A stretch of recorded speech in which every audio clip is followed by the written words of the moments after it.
auquel tout citoyen d'un pays doit prendre obligatoirement part en vue des élections crédibles et fiables.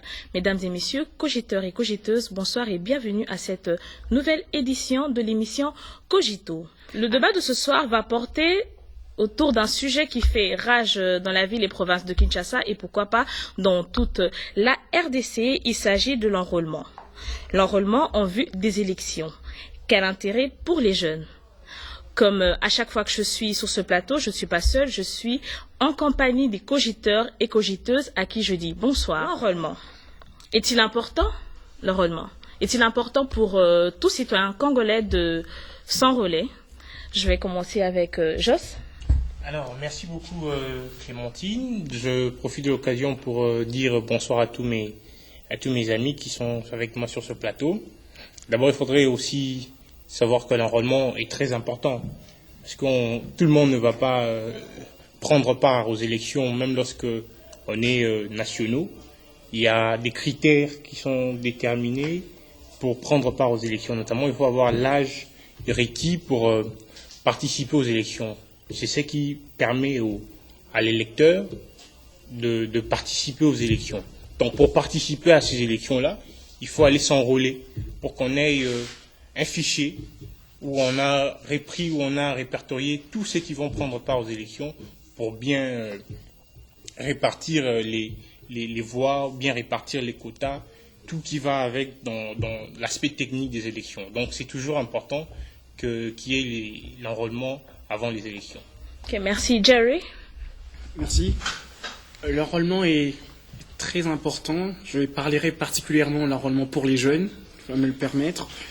C'est très important sur 3 points peut-être, il y en a plus, mais je vais me focaliser sur 3 points. Premièrement, parce que ça donne la possibilité aux jeunes de décider de l'avenir de ce pays par les élections. Il faut être enrôlé, il faut avoir sa carte d'électeur pour pouvoir voter.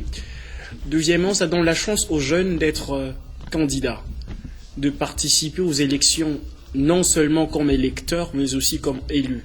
Et comme nous militons et nous exhortons les jeunes à oser à ces élections à l'horizon, nous pensons que c'est très important que les jeunes puissent s'enrôler. Aussi, dans un pays où vous n'avez pas de pièce d'identité, l'enrôlement avec une carte d'électeur, la carte doit faire office d'une pièce d'identité pour tout le monde. Donc, à partir de ce moment-là, c'est plus qu'important pour nous. C'est un droit et même un devoir que nous devons tous réaliser quand nous en avons l'opportunité. Ok, merci. Aristote. La même question. L'importance de l'enrôlement vaut tout son pesant d'or, parce que lorsque vous aviez parlé au début de l'émission du processus, c'est-à-dire le cheminement des beaucoup plus d'éléments, des beaucoup plus des étapes et tout qui forment le processus. Alors, lorsqu'il y a un biais quelque part, on parle déjà des vices des formes, donc il y a déjà la procédure qui est enfreinte. Donc, étant donné que la procédure doit être respectée, et puis nous devions commencer par le commencement, qui est l'enrôlement, qui permet à ce qui est nettoyage des fichiers électoraux. D'autant plus son importance, même c'est pour aussi apaiser le climat politique. Le climat politique à certains moments était tendu, les gens étaient partagés, est-ce qu'il fallait revoir les fichiers électoraux ou pas? D'autant plus il y avait des nouveaux majeurs. Et moi j'ai toujours été favorable pour cela, parce que c'était quelque chose qui avait résolu, n'est-ce pas, les problèmes de l'éventuelle privation des droits des nouveaux majeurs qui avaient, n'est-ce pas, droit de voter. Et puis moi je pense que c'est une bonne chose pour eux de jouir de ces droits-là, et puis organiser les élections avec beaucoup plus de sérénité. D'autant plus il y avait déjà des décès dans l'ancien fichier, et donc lorsqu'on renouvelle le fichier, et puis ça permet d'entrer dans le cadre de la fiabilité, comme vous aviez dit. Okay. Merci Aristote. Et Joseph, qu'en dis-tu? Es-tu du même avis? Quant à l'âge, je ne voudrais pas nécessairement m'atteler sur ce qu'il vient de dire, mais je voudrais donner mon point de vue sur ce qui est de l'importance de l'enrôlement pour les jeunes, justement. L'âge intervient dans le moment où il faut, pour les jeunes, les nouveaux majeurs, justement, il faut pour eux s'enrôler. Parce que en 2011, il y a certains qui avaient moins de 18 ans, qui n'avaient donc pas pu s'enrôler. Et aujourd'hui, avec le nouvel enrôlement, ils ont la possibilité, puisqu'ils ont déjà accompli leurs 18 ans, de pouvoir s'enrôler. Alors, un autre avantage, j'allais dire, de l'enrôlement, c'est que l'enrôlement est une étape incontournable dans le processus électoral, puisque l'on ne peut pas tous aller voter, mais pour qu'on aille voter, il faut que la CENI qui organise les élections ait déjà un certain nombre bien fixe. Il sait par exemple que nous aurons cette année 40 millions de personnes qui vont se présenter à nous pour voter. Et c'est à partir de cet enrôlement, à partir de cette détermination du quota des participants à l'élection que l'on saura répartir les voix à la fin de l'élection. Donc c'est ça l'importance de l'enrôlement comme une étape incontournable avant les élections. Ok, merci Joseph. Clémentine, si tu peux permettre que je mette un mot On sur... peut avoir les propos de Nissi tout d'abord. Vas-y. Nissi, Voilà. qu'est-ce que tu en penses? Merci Clémentine pour le verbe. Alors, je ferai peut-être une petite confidence sur ce plateau des Cogitos en disant que moi, personnellement, j'étais parmi les jeunes qui ont crié à l'enrôlement de nouveaux majeurs parce que je le dis qu'en 2011, je n'avais pas voté. Alors, nous avons même fait des points de presse, nous avons fait tout ce qu'il fallait faire à ces moments-là et puis après, on a entendu quand même, il y a eu des gens qui commençaient à parler de l'enrôlement de nouveaux majeurs. Alors, l'enrôlement était un processus très important pour aller aux élections. Pourquoi ? Pour moi, l'enrôlement a un caractère aussi par ricochet sanctionnataire. C'est-à-dire que lorsque vous vous enrôlez, ça vous permet que demain vous puissiez aller voter et ne pas voter ceux qui ont dit des choses et qui ne l'ont pas fait après. Donc c'est très très important d'aller faire voilà cet enrôlement. Mais l'ami l'a dit tout à l'heure, il faut aussi voir le côté technique. Est-ce que dans quelles conditions on est en train de faire cet enrôlement-là? Est-ce que vraiment tout est réuni pour que l'on puisse pas tomber dans la bouillabaisse? Voilà. Ok, Jerry, tu avais un truc à dire? C'est sur la question de l'âge. Mais aujourd'hui, si vous êtes sur Kinshasa, c'est un message adressé aux jeunes que vous avez 17 ans et au 20 décembre, vous aurez 18 ans, vous devez aller vous enrôler. Vous n'êtes pas obligé d'avoir 18 ans aujourd'hui pour aller vous enrôler. Donc, si vous aurez 18 ans au 20 décembre, vous êtes en droit d'aller vous enrôler. C'est très important pour que nous ne puissions pas manquer d'autres électeurs, pour que les autres Nissi d'hier ne puissent pas manquer aux élections qui doivent être organisées obligatoirement au 31 décembre ou plus tard. Comme nous sommes en train de donner aussi des informations, là, je pourrais aussi profiter de l'occasion pour donner une petite information à Jerry. Déjà, actuellement, on enrôle même ceux qui ont l'âge de 15 ans. Ils sont en train d'être enrôlés. C'est ce qui pose encore un vrai problème par rapport à la tenue des élections à la fin de l'année de 2016. Parce que moi, j'ai obtenu ma carte d'électeur pendant qu'il n'y avait même pas encore l'amorce des élections. Maintenant, je me demande, on a élection fin de l'année 2016, fin de l'année 2017, s'il vous plaît, et maintenant, là, nous sommes en train d'enrôler les jeunes qui ont 15 ans. Voilà un peu cette contradiction que je n'arrive pas encore à maîtriser. Il faudra encore chercher à comprendre, comme nous sommes en train d'enrôler ceux qui ont 15 ans, est-ce que quand il y aura le lancement des élections, ceux qui auront cette carte d'électeur participeront ou bien ils garderont cette carte simplement parce qu'ils n'ont pas encore atteint l'âge de 18 ans. Peut-être qu'on les enrôle parce que la carte d'électeur fait office de carte d'identité. Mais Peut-être je ne réponds pas à leur place, mais je pense. Par contre, cette information, elle est correcte, mais les documents officiels de la CENI, que j'ai en possession, parlent d'à partir de 16 ans. J'avais réfléchi, je crois que c'était correct, parce qu'on a commencé hors Kinshasa. C'est comme ça que je précisais quand vous êtes sur Kinshasa. Quand on a commencé, par exemple, au sud Ubangi, les jeunes qui avaient 16 ans et quelques 12 mois ou 11 mois avaient les droits de s'enrôler parce que au 31 décembre 2017, ils auraient sûrement 18 ans. Mais la question que Jos est en train de poser, elle est pertinente. Elle est d'une acuité sans pareil. C'est maintenant que les voix doivent s'élever pour qu'on sache qu'est-ce qui va se passer. Est-ce que le jour des élections, ils vont dire, voici, vous avez eu votre carte, mais vous n'allez pas voter. C'est bien qu'ils soient enrôlés parce que le cycle électoral, il est long. Il n'y a pas que les élections législatives et présidentielles. Il y a les élections à la base, qui nous intéressent d'ailleurs, qui intéressent plus le jeune. Nous aimerions que les jeunes puissent oser là. Mais il faut déjà que maintenant que ça soit clair, on dit, ben voici, vous avez 15 ans, vous aurez votre carte. Et cela ne signifie pas que vous allez voter au 31 décembre 2015. C'est quand même une question à laquelle la CENI doit répondre de façon claire et pertinente, surtout pour ce qui est de Kinshasa. Bonsoir, Cogiteur. Bonsoir. Vous êtes bien évidemment au courant de la citation. Et la toute première question que je vous pose, c'est celle de savoir ce que vous pensez de cette citation. De cette citation qui dit, je cite, « L'une de nos armes les plus efficaces, l'une de nos armes les plus puissantes est le dialogue ». Êtes-vous d'accord ou pas avec cette pensée africaine. Aaron. Oui, merci Nathalie pour la parole. D'entrée des jeux, je dirais que cette pensée s'est vérifiée. Parce que dans la quête de la paix, dans la recherche des solutions, parmi toutes les armes que nous possédons, la meilleure arme, c'est le dialogue, bien entendu.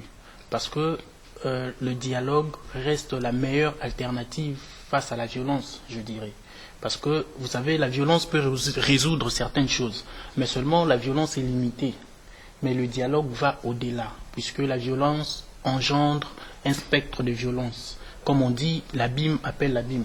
Donc, il y a un crime amène toujours un autre crime. Mais l'avantage avec le dialogue, c'est que ça met tout le monde d'accord, personne ne se sent lésé. Tout ce qu'on a comme résolution, c'est sur base d'un consensus. Voilà l'avantage. Il demeure donc la meilleure arme dans la quête de la paix. Voilà. Alors, tu es d'accord avec cette citation alors? Je suis parfaitement d'accord avec cette citation. Aristote Chikunga, ton point de vue là-dessus? Merci Nathalie. Bon, moi déjà, je ne suis pas d'accord pour le simple fait qu'il y a une confusion entre le moyen et la fin. En fait, moi j'attends par dialogue comme un processus d'armement. En fait, c'est le compromis qui sera la résultante ultérieure, qui sera une arme. D'accord? Parce qu'on va essayer d'arrêter un consensus, d'arrêter, n'est-ce pas, un accord qui pourra rencontrer, n'est-ce pas, l'assentiment de tout le monde, ainsi aplanir les divergences. C'est à ces moments-là, tout le monde va porter, toutes les parties prenantes, une casus belli pourra porter cela comme une arme. Ces compromis-là, ces consensus, cet accord. Mais les dialogues, parce qu'avant les dialogues et pendant les dialogues, les divergences sont encore là. C'est à l'issue du dialogue réussi, bien sûr, parce que tout dialogue ne réussit pas. À l'issue d'un dialogue réussi, que cela pourra apporter une solution qui pourra rencontrer, n'est-ce pas, tout le monde, et puis cela pourra être porté comme une arme qui incarne les intérêts de tous et de tous. Alors, il y a déjà Aaron qui est pour cette citation et Aristote qui est contre. Mais si Pascal doit dire son mot, il va prendre la position qu'a pris Aristote ou plutôt celle d'Aaron? Pour moi, je m'inscris à faux à ce que Aristote a dit. Ce qu'il a dit n'engage que lui. Cette situation, moi, je peux la valider en disant que le dialogue est une arme puissante. Pourquoi j'ai dit que c'est là? Parce que le dialogue permet de résoudre des grands problèmes dans la société sans dommages collatéraux. Le dialogue permet aux hommes dans une société de discuter et d'analyser certaines choses ou les faits de la société, tout en se considérant comme s'ils n'étaient pas des ennemis, mais ils étaient des adversaires au sein de la société.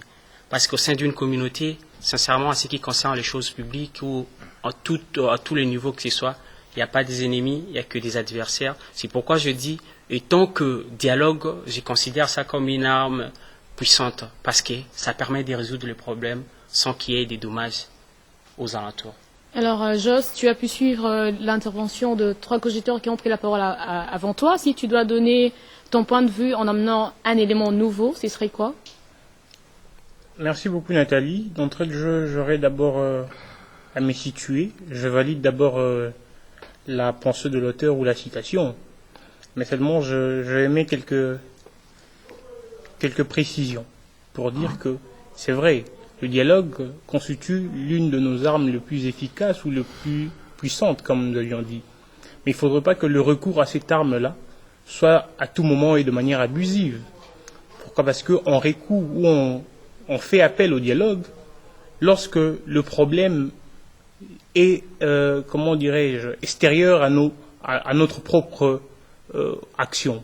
Si le problème devient un problème que nous créons nous-mêmes pour qu'enfin qu'on recourt à cette arme que nous croyons plutôt puissante, et là moi je vois, nous sommes en train de dénaturer le dialogue. Parce que c'est vrai, le dialogue n'est pas d'aujourd'hui. Déjà dans nos sociétés africaines, le sens du dialogue existait. Nous avions encore la belle image de palabre, on appelait encore Labre à palabre. Ouais. Et donc, parler du dialogue, chaque jour nous dialoguons. Et surtout avec la modernisation ou la nouvelle la nouvelle façon de voir la chose publique, il y a un dialogue qui est institutionnalisé.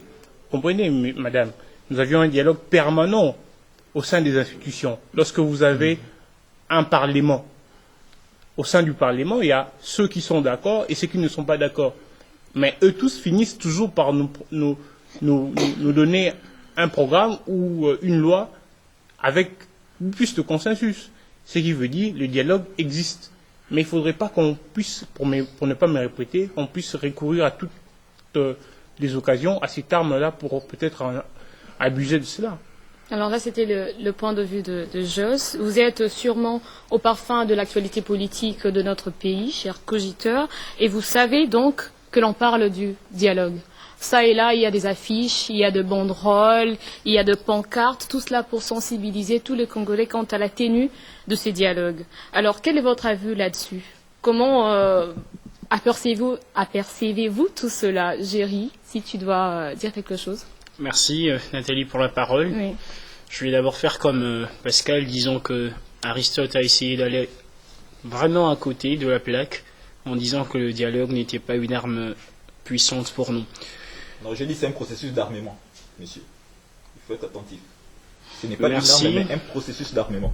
Merci. Je pense que en cela, vous confirmez ce que je venais de dire. Vous avez dit que ce n'était pas une arme puissante, donc un processus d'armement, ce n'est pas une arme puissante. Alors, est-ce que la République démocratique du Congo, la République du Congo est en train de parler du dialogue? Quel est mon avis à ce sujet?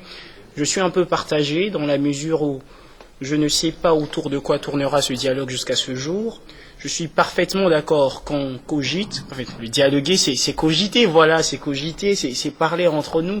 Je suis parfaitement d'accord que le président de la République ait initié cela, mais je la soif de savoir sur quoi portera ce dialogue, quelle est la finalité de ce dialogue. Parce que jusque-là, tu n'es pas au courant non, du sujet qui sera au cœur de ce dialogue? Vous savez, beaucoup de choses sont dites, dont parmi les élections. J'ai suivi le discours du président de la République qui bordait aussi d'autres questions. Mais je veux concrètement savoir, est-ce qu'on va parler des élections? Ben, ok, si on va parler des élections, là, si vous avez une question en ce sens-là, dites-la moi, et puis nous allons aborder la question ou le sujet en prenant les taureaux par le corne. Alors, Tichik, comment tu aperçois, toi, la convocation au dialogue qu'a lancé le chef de l'État, M. Joseph Kabila Kabange? À mon avis, je pense que déjà, le dialogue, comme le dit le sujet, est une arme puissante. C'est une affirmation ou bien une thèse qui est soutenable, mais pas à tous égards.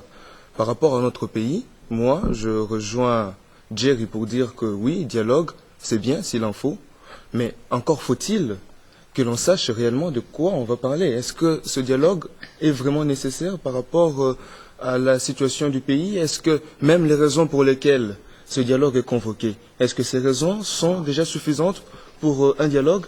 Est-ce que, à force de toujours envisager le dialogue pour dire qu'il ne faut pas se lasser de dialoguer, est-ce que finalement ça ne devient pas abusif? Enfin, à mon avis, je pense que le dialogue c'est bien, mais il faut que le sujet soit précisé. Une réaction de la part d'Aaron Kazadi. Oui, je voulais ajouter un aspect.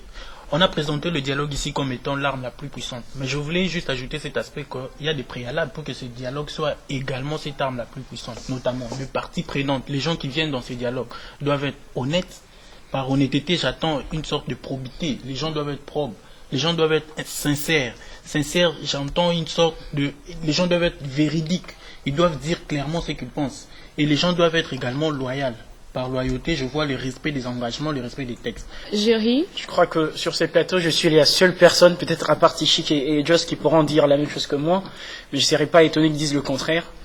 Le dialogue convoqué par les chefs de l'État, est-ce qu'il est inopportun? Je pense que c'est faux. Il n'est jamais tard de convoquer un dialogue, il n'est jamais tard d'appeler les gens de se mettre autour d'une table et de discuter de certaines questions. On est en train de prêter là les intentions au chef de l'État qui veut peut-être, je sais pas moi, rester au pouvoir et tout ça. Moi, je pense pas cela. Je peux aussi réfléchir dans la mesure où monsieur convoque le dialogue pour dire, ben voici, moi je suis en train de partir, je donne l'État de la nation, mais je me rends compte que, en partant, il y a certaines choses qui vont rester dans l'ombre. Et de ce moment-là, je veux que opposition et, je sais pas moi, majorité se mettent ensemble. Vous avez... À un moment, il s'est posé la question du dauphin du chef de l'État. On est en train de chercher, mais qui viendra après le chef de l'État? Il peut se dire aussi humainement, eh bien non, je ne trouve pas de dauphin. Peut-être autour du dialogue, on peut parler. Je pense qu'on peut aller au dialogue, on peut discuter, et même si on n'est pas d'accord sur les sujets, mais venons, nous allons nous mettre d'accord sur nos propres désaccords, c'est la moindre des choses. Alors, Jos Kalinga. Merci beaucoup Nathalie. Je pense que, comme je l'ai dit au départ, qu'il ne faudrait pas qu'on revienne à tout moment sur des questions qu'on a déjà eu le temps de débattre sur ça. Parce que vous savez, on a même eu à faire une phrase que le dialogue fait partie de la tradition congolaise. Moi j'accepte. Si je devais réfléchir comme Aaron, je pouvais carrément soulever une exception par rapport à ces dialogues pour dire que dialogue sur dialogue ne vaut. Comme on dit souvent en droit, opposition sur opposition ne vaut. Mais malheureusement, j'ai une autre approche par rapport à ces dialogues. C'est laquelle? L'approche que j'utilise pour soutenir ces dialogues est que, c'est vrai, nous avions parlé des intentions. L'opposition prête les intentions au chef de l'État d'avoir l'intention de modifier la Constitution ou de se représenter encore pour son 3e mandat. Moi, j'ai dit, voilà l'occasion. Ce qui est vrai. En tout cas, moi, je suis les débats tout le jour. Je n'ai jamais encore entendu une personnalité de la majorité soutenir qu'ils ont vraiment réellement besoin de modifier la Constitution ou bien de donner encore au chef de l'État un 3e mandat. Parce que je l'ai toujours dit, je ne cesserai jamais de le dire, quand de plaise, qu'il n'y aura aucune personne courageuse dans la majorité pour dire aux populations que nous avions besoin de modifier la Constitution. Non. Là, je vous rassure. Pourquoi? Parce que le moindre occasion, vous avez vu comment est-ce que la population a réagi. Et c'est ce que nous ne voulons pas. C'est ce que le chef de l'État a affirmé pendant son discours de l'État de la Nation. Mais pour y en arriver, c'est vrai. Vous voyez, mais il ne sait pas participer à la table du pouvoir, vous semblez souffle de l'anorexie. Il est normal qu'il a besoin du pouvoir parce que le peuple a besoin qu'il devienne. Merci. Il attend. Ce qu'il doit faire, c'est quoi? Se venir défendre les intérêts du pays. Et je crois que l'émission va davantage continuer. Alors que dans ce dialogue, vous allez parler. Elle ne va pas s'arrêter sur vos propos. Excusez-moi, je suis de conclure complètement. Certaines personnes, ils vont parler que des élections présidentielle, et moi je ne les vois pas comme ça. J'aimerais qu'on aille au dialogue, qu'on se convient, on se dise, on veut régler la chose, la place où Kabila a échoué totalement et son gouvernement, organiser les élections de fond en comble, de la base jusqu'au sommet, qu'on règle ce problème de calendrier, que le prochain gouvernement qui viendra entre dans un terrain où tout est préparé correctement. Pas seulement d'un seul Félicité Candide. Aaron, je te reviens tout de suite. Félicité. Nathalie, il faudrait qu'on se convienne sur une seule chose, que le dialogue ne va pas accélérer les choses. Il ne faudrait pas que l'on pense que si le dialogue se tient, il prendra 2 semaines, donc c'est-à-dire du 1er septembre au 14 septembre, et que directement nous aurons des élections le 28 novembre. C'est impossible. Le dialogue, apparemment, c'est comme si il a lieu pour que l'on se mette d'accord et qu'on accepte le retard qui a lieu. Et qu'on se dise, d'accord, le retard est déjà consommé, nous devons aller avec ça. Qu'est-ce que nous devons faire face à ce retard? C'est apparemment ça, la résolution du dialogue. Comment revenir sur la question de l'opposition qui essaye de boycotter, moi je me dis, apparemment l'opposition commence à poser des conditions qui apparemment rendent le dialogue impossible. Parce que le facilitateur est là, il a convoqué le comité préparatoire et il a dit, comment le dialogue, il n'a pas convoqué, il a organisé le comité préparatoire qui est en train de qui a pris la résolution, la feuille de route, je pense, du dialogue, et le dialogue va débuter dans 48 heures, je pense. Attendez. Ça c'est voir comme le nez au milieu du visage que le dialogue va avoir lieu et que le facilitateur n'ira pas.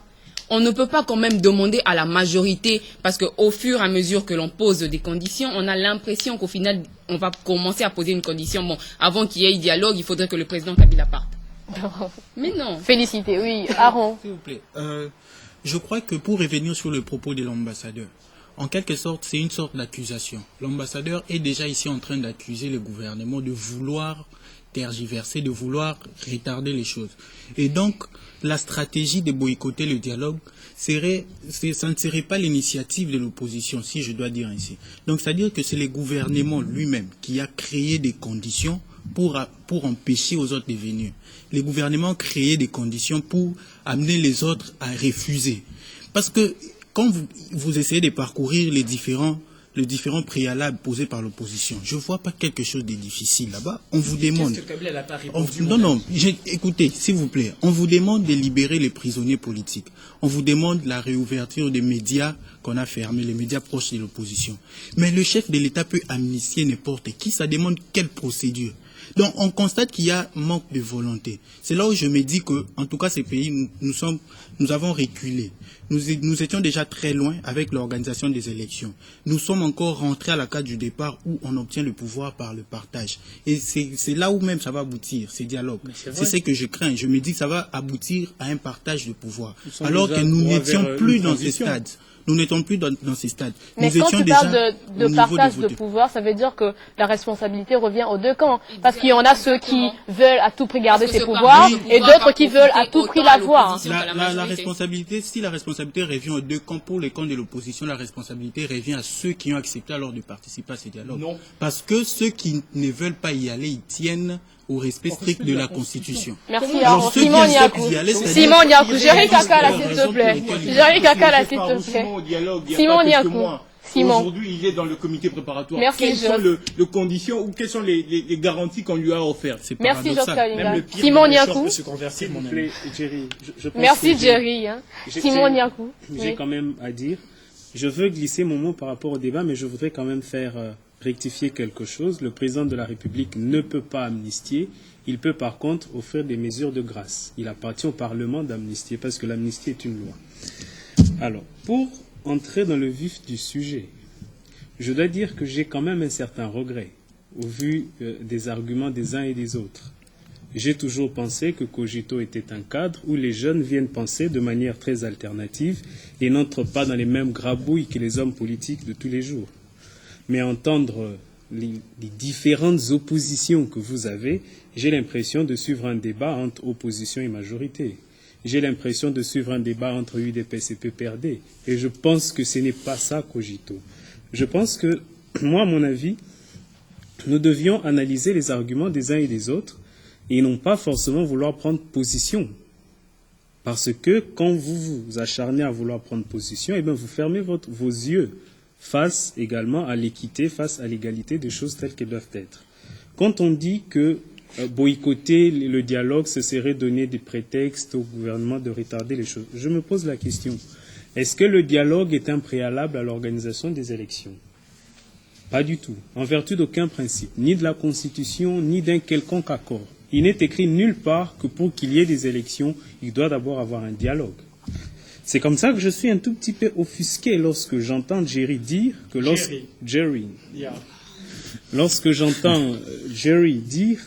lorsqu'on invite l'opposition à la table du pouvoir, la suite je ne veux pas continuer, mais je me demande c'est quoi la table du pouvoir? La table du pouvoir dans un État démocratique ne peut pas être le dialogue. La table du pouvoir dans un État démocratique, ce sont les élections, parce que c'est là que le peuple donne le pouvoir. Je me demande, est-ce que le dialogue tel qu'il est fait, est-ce à l'initiative du peuple? Je ne pense pas. Et donc, le pouvoir ne peut être donné que par le peuple. J'ai des gens à qui j'ai donné le pouvoir avec mon bulletin de vote. Et si donc dans ce dialogue, on va octroyer des postes à qui que ce soit, soit-il de l'opposition ou de la majorité, je veux considérer qu'on a violé mes droits les plus légitimes en tant que citoyen. En dehors de tout ça, lorsque j'entends que les débats aujourd'hui tournent sur la récusation du facilitateur, je me demande quel est le rôle du facilitateur.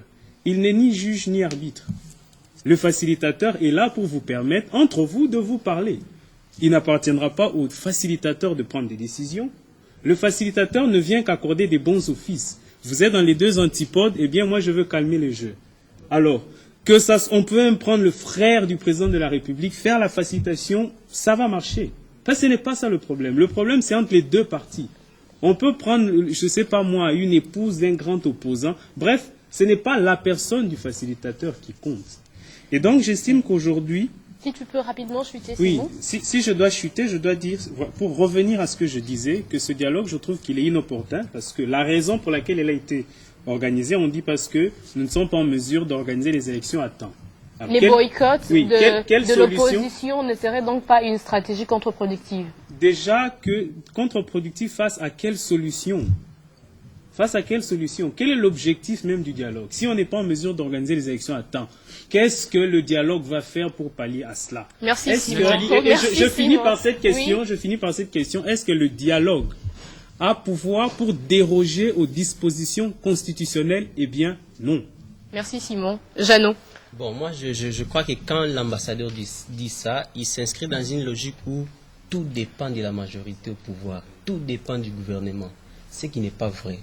Le gouvernement est lié par le devoir de redevabilité. Ils ont été élus pour exécuter des tâches et ils sont redevables vis-à-vis du peuple. Et une telle déclaration, c'est demander indirectement à l'opposition d'aller au dialogue à n'importe quel prix. Or, ça ne doit pas se passer comme ça.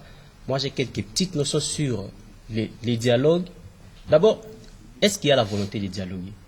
Aujourd'hui, l'opposition refuse d'aller au dialogue. Très bien, mais est-ce qu'il y a cette volonté? Nous voulons dialoguer pour trouver des solutions. Mais lorsque déjà l'autre partie trouve que les autres s'inscrivent dans une dissimulation, les autres ne veulent pas qu'on trouve réellement des solutions, on peut déjà rester à l'écart dès le départ.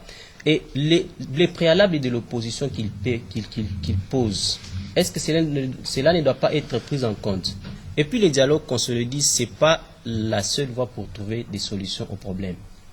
Moi, j'ai lu un éditorial de M. Ricky Kapiamba que tu connais bien. Lorsque le M23 devait négocier avec le gouvernement, il a dit la guerre, solution à la guerre. Et le M23 était défait par la guerre. L'opposition avait le choix entre contraindre le gouvernement d'organiser les élections dans les délais, si pas vous partez, et dialoguer avec ce gouvernement-là. Et l'opposition, en commençant par Étienne Tshisekedi, qui malheureusement est vandalisé aujourd'hui dans les médias, a dit, entre les deux solutions, choisissons les dialogues. Et ce dialogue, c'est un bonus qu'on accorde au gouvernement. À mon avis, c'est le gouvernement qui doit saisir cette opportunité dans les contextes actuels. C'est le gouvernement qui a failli à ses missions. Et on lui accorde un bonus dialoguant avec une probabilité d'aller au-delà de la Constitution. Mais dans ça, il faut une probabilité d'aller au-delà de la Constitution, ça veut dire que l'opposition elle-même aussi serait en train de concourir à la violation de cette Constitution qui est la loi suprême du pays. J'ai entendu un politique dire, je ne vais pas citer son nom, nous sommes dans un contexte où la politique et les droits se battent. Qui va maintenant dicter à l'autre quoi? Et il est probable que la solution politique l'emporte sur le droit. Et qu'est-ce qu'ils disaient les opposants? Nous pouvons aller au-delà de la Constitution, mais pas avec les responsables de l'échec. C'est ce qu'ils ont dit. Nous allons au-delà de la Constitution, mais ceux qui ont perdu ou ceux qui n'ont pas pu assumer leurs responsabilités, nous les mettons à l'écart, nous trouvons une nouvelle décision pour essayer même de sauver la Constitution. Donc l'opposition n'est pas obligée d'aller au dialogue à n'importe quel prix. Merci, il faut demander aussi, dans les cas de la majorité, d'entendre l'opposition et d'essayer de respecter quelques préalables. Simon, très rapidement, Simon. Tu parles du combat entre la politique et le droit. Semble-t-il que c'est la politique qui va l'emporter sur le droit. Mais quand tu lis la Constitution, on dit clairement que la République démocratique du Congo est un État de droit. Et dans un État de droit, c'est un État dans lequel la politique est encadrée par le droit.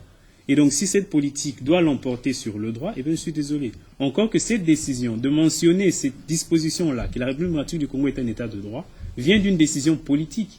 Ça veut dire que c'est une position à la fois juridique et politique de vouloir faire du Congo un État de droit. Et donc, on ne peut pas aller en rencontre... 30 secondes. Si je peux réagir sur ça.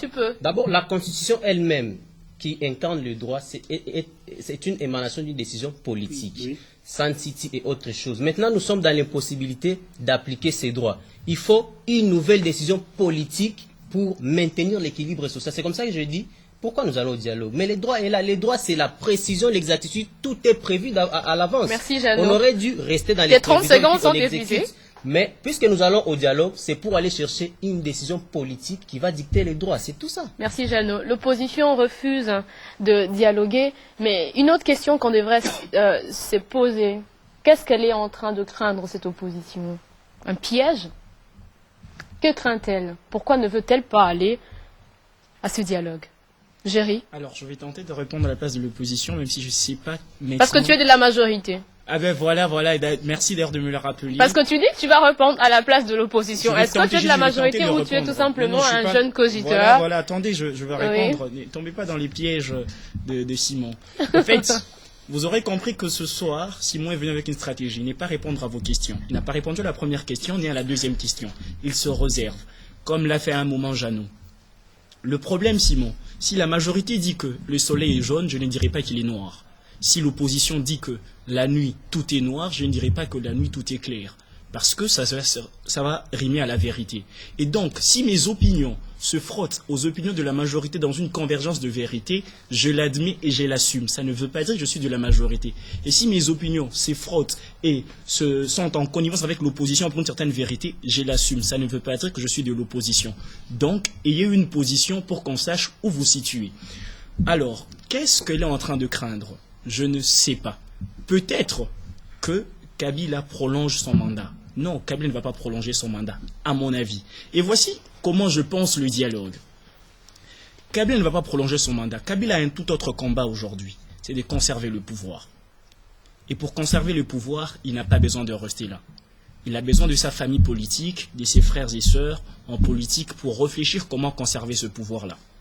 S'il est en train de penser à prolonger son mandat, écoute, je suis le premier à dire que je ne suis pas dans cette logique-là. Je suis le premier à me lever et à m'insurger contre lui. Le premier alors. Et puis j'avais déjà dit qu'il a le mérite d'avoir toutes les médailles de la démocratie dans ce pays. Il ne faudrait pas qu'il crache sur cela lui-même. L'opposition pourrait aussi craindre que, parce qu'ils sont nombreux, ils sont partis en ordre dispersé, tout le monde cherche à redevenir Premier ministre, je ne sais pas moi, Speaker du Parlement, alors tout le monde n'aura pas cette place-là. Alors du coup, je veux me détacher des autres pour que j'ai plus d'importance que cela. Ça peut être aussi à ce stade-là. Mais qu'est-ce qu'ils craignent réellement? Ça, je ne sais pas. Ou peut-être même une certaine faiblesse de concurrencer les autres. Ça peut aussi être une raison. C'est Jerry Kakala qui a parlé. Aaron Kazabi. Oui, merci Nathalie. Permets-moi s'il te plaît de revenir un peu sur le propos de Simon tout à l'heure. 30 secondes, monsieur. Parlant du facilitateur. Il disait que le facilitateur, la personne du facilitateur ne compte pas vraiment. Mais moi je crois par contre que le facilitateur a un rôle prépondérant à jouer dans la tenue de ces dialogues. Parce que ça inspire une sorte de crédibilité également. Donc il va falloir que le facilitateur crée un bon climat d'attente pour essayer d'amener tout le monde à l'unanimité. Merci Aaron, si tu dois maintenant répondre à la question. Par rapport à votre question, la crainte de l'opposition. La crainte de l'opposition, je dirais d'abord, si il y a une mouche qui est sur votre front, et je viens pour chasser la mouche, et je m'amène avec une machette par exemple, ou vous me posez la question, qu'est-ce que vous voulez faire? Je vous dis, je vais chasser la mouche qui est sur votre front. Il y a lieu de s'interroger. Donc l'idée, elle est bonne, mais l'intention est mauvaise. Donc on ne peut pas prétendre vouloir apporter une solution à un problème tout en posant des actes qui vont en réalité nuire. Donc l'opposition est en train de militer pour les respects stricts des délais constitutionnels. Quelle opposition il faut préciser? Non, je vais pas faire le porte-parole. Non, s'il vous plaît, je vais pas faire le porte-parole de l'opposition comme Jerry essaie peut-être de faire le porte-parole de la majorité. De quelle opposition vous parlez? Je parle ici de ceux qui ne sont pas là. Je parle ici des rassemblements, bien entendu. Ceux qui font le grégaire pour Tshisekedi? Non, pas du tout. Bon, je vous le conseille. Je parle ici de ceux qui ne sont pas là, ceux qui ne veulent pas venir jusqu'à présent. Ils sont en train de craindre, ils sont là en train de militer pour le respect strict du délai constitutionnel. Si ils militent pour le respect strict, ça veut dire que eux, au moins, ils tiennent réellement compte de la loi et que ceux qui ont adhéré à ces dialogues-là ont un peu perdu cette notion. Bon. On ne peut pas affirmer les choses dans ce sens-là directement, parce que eux, ils se disent que s'ils partent, ils seraient en train de donner un billet blanc au président de la République, pour marcher sur la Constitution. C'est là que, excusez-moi, c'est hypocrite. C'est là que c'est plus que hypocrite. C'est pas hypocrite. Il y a une chose qu'il faut préciser. Aaron, s'il te plaît, tout simplement parce que on a déjà violé cette Constitution plus d'une fois. Vous n'avez pas eu 2 fois les élections de sénateurs dans ce pays. Vous n'avez pas eu plus d'une fois les élections. Mais c'est pas pour autant qu'on doit encourager cette pratique. C'est pas pour autant. On ne doit pas se dire parce qu'on a déjà violé, on continue. Merci Aaron, merci Jerry. Jeannot. C'est malhonnête et c'est nous insulter, nous peuples. On ne peut pas l'accepter. Jerry, merci. J'ai la parole. S'il vous plaît, Nathalie, s'il te plaît. Quand on a l'opportunité au moins de respecter cette Constitution, on a eu toujours cette opportunité de se lever. Pourquoi les voix ne se sont pas levées? Jerry, les élections ont concerné autant la majorité que l'opposition. Merci Jerry, merci Aaron. Jeannot. Oui, moi je ne trouve pas que l'opposition craint. L'opposition plutôt est fâchée. Et si on doit... Oui, c'est ça la vérité. L'opposition est fâchée. L'opposition ne craint pas. L'opposition est fâchée. Et si aujourd'hui on situe le débat entre majorité et opposition, eh bien, la personne qui fâche plus, c'est M. Kodjo, que moi je préfère appeler médiateur, parce que dans la pratique, c'est vraiment un médiateur, n'est plus facilitateur. Bon, l'opposition est fâchée par rapport à quoi? Il est fâché par rapport à la partialité du médiateur. Ça veut dire que M. Kodjo a des penchants. Il a des penchants. Dans quel sens? Donc, il n'est pas crédible. Il a déjà perdu sa crédibilité. Preuve si nous étions dans un pays exigeant, M. Kodjo allait démissionner. D'accord. Tu dis qu'il a des penchants et qu'il a perdu sa crédibilité. Quels sont les faits, par exemple, qui montrent le côté penchant de M. Eden Kodjo? Premièrement, à l'opposition, il n'y a eu aucun consensus au sein des opposants, au sein de l'opposition, qui voulait à ce qu'on remette la responsabilité du quota de l'opposition à M. Tshisekedi pour la redistribution, n'est-ce pas? M. Kodjo a fait cette démarche unilatérale. Il a accordé cette liste à M. Etienne Tshisekedi. Steve Mikaï et Bitakour allons récuser. Première récusation. Deuxièmement, au sein de la société civile, il n'y a pas eu de consensus autour de la liste de la société civile. M. Kodjo a sorti une liste de la société civile avec des politiques à l'intérieur. Deuxième récusation. Aujourd'hui, l'opposition dit nous irons au dialogue. Premièrement, des préalables. Et puis, que le panel des facilitateurs soit transformé en comité préparatoire du dialogue qui vont traiter de la matière autre chose. M. Kodjo sort de nulle part, nous allons au dialogue. Parce qu'on a libéré quelques prisonniers, sans même consulter les opposants. Est-ce que vous êtes satisfait par rapport à vos demandes? Il ne l'a pas fait. S'il est un bon facilitateur, moi je pense que même les peu de gestes posés par le pouvoir, il allait les capitaliser. D'accord. Revenons maintenant sur... En 2016, mais il y a une rubrique qui garde chaque année les budgets pour élections. C'est où cet argent va où? Je me demande cet argent va où. Parce que Joss, il faudrait d'abord y glisser un mot. Il faudrait d'abord y glisser un mot parce que si le report s'est réduit à un problème, si le report s'est réduit à un problème de finances, c'est le gouvernement qui doit gérer ce problème. Si le report s'est réduit à un problème de sécurité au Kasaï, c'est également le gouvernement qui doit gérer ce problème. La CENI n'a pas à s'y mêler. J'ai aimé une phrase de Nissi quand il dit qu'il ne faut pas compter à ceux qui ont créé des problèmes pour le réseau. Je l'ai toujours dit. Je pense que je l'ai dit. Cette fois-ci, il va le résoudre. En tout cas, c'est Albert Einstein qui le dit. Et je n'avais pas que Jerry fasse comprendre aux téléspectateurs que je soutiens la position de Corneille Nangaa. Mais plutôt, je le dis que nous le savions déjà qu'avec la stratégie mise en place avec le président de la CENI, ils n'organiseront pas les élections. Qu'avez-vous fait pour arrêter ça? Mais c'est ce que je suis en train de dire. Ce que nous sommes en train de faire. Nous attendions le courage que le président a pris pour lui faire porter maintenant ce chapeau de malheur. Parce que maintenant, là, il vient de nous dire tout clairement qu'il n'y aura pas élection en 2017. Peut-être, avant, nous avions peut-être ces bonnes intentions de croire qu'il y aura élection parce que nous avions déjà... moi, j'ai déjà ma carte d'électeur. Oui, je pensais qu'on pourrait avoir les élections fin décembre 2017. On a fait la file pour rien. Maintenant, nous sommes en train de voir pourquoi il nous dit encore que nous n'aurons pas élection. Vous l'aviez soulevé très bien ici que si le Kasaï, aujourd'hui, ils ont eu à organiser les examens d'État, donc il y a déjà une paix qui est rétablie. Le passage du président de la République là-bas au Kasaï n'était pour rien ou quoi? Ils doivent nous dire pourquoi nous n'aurons pas les élections en 2017. Nous ne sommes pas d'accord, je ne suis pas d'accord personnellement, parce que c'est ce qui peut être compris après. Je ne suis pas d'accord lorsque Corneille Nangaa a dit qu'il n'y aura pas d'élection en 2017. Puis cette affaire, on l'a compris depuis que c'est de 16 ans, les jeunes de 16 ans devaient s'enrôler. C'est un dilatoire de manœuvres frauduleuses pour pousser. Comment un jeune de 16 ans doit s'enrôler? Peut-être qu'il n'y aura pas même élection en 2018. Mais alors la population doit... Sincèrement, je vais vraiment m'efforcer d'être objectif. Moi, je crois que de l'observation que je fais de ce qui se passe... Il a toujours été subjectif. Hein. Vraiment, je n'ai pas toujours été subjectif, mais aujourd'hui, je voudrais totalement être objectif. Oui. Et je crois que les gens autour du plateau... Je le reconnais, je suis humain. D'accord. Mais ce que je voudrais dire, c'est quoi? C'est que aujourd'hui, on se rend compte que le gouvernement en place est décidé d'ôter justement ce droit de vote au peuple congolais.